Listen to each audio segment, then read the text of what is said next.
تبدیلی صورت مقدس متی کی انجیل اس کا 17 باب 1 تا 13 آیات تک۔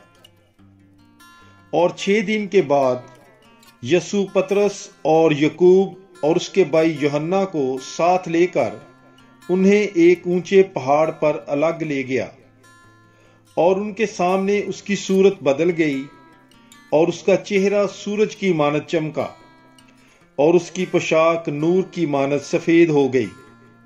اور دیکھو، موسیٰ اور الیاس اس کے ساتھ باتیں کرتے ہوئے انہیں دکھائی دیے۔ تب پطرس نے یسوع سے مخاطب ہو کر کہا کہ اے خداوند، ہمارا یہاں رہنا اچھا ہے۔ اگر تیری مرضی ہو تو میں یہاں 3 ڈیرے بناؤں، ایک تیرے لیے، اور ایک موسیٰ کے لیے، اور ایک الیاس کے لیے۔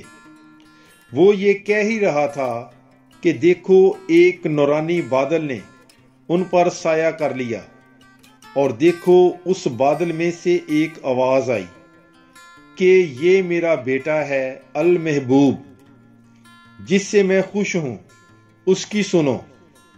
شاگرد یہ سن کر منہ کے بل گرے اور نہایت ڈر گئے۔ تب یسوع نے پاس آ کر انہیں چھوا اور کہا کہ اٹھو اور مت ڈرو۔ جب انہوں نے اپنی آنکھیں اٹھائیں تو یسوع کے سوا اور کسی کو نہ دیکھا۔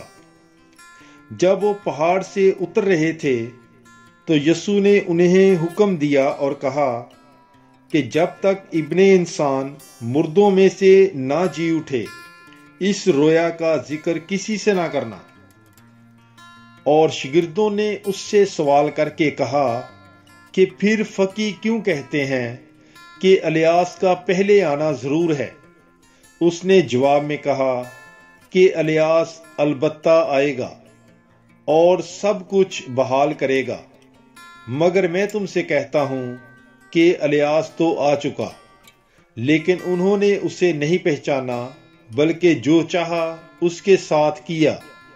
اسی طرح ابن انسان بھی ان کے ہاتھ سے دکھ اٹھائے گا۔ تب شاگرد سمجھے کہ اس نے ان سے یوحنا اصطباغی کی بابت کہا ہے۔ پاک کلام کے پڑھے اور سنے جانے پر خداوند کی برکت ہو۔ خدا کا شکر ہو۔ God bless you. Bible is life.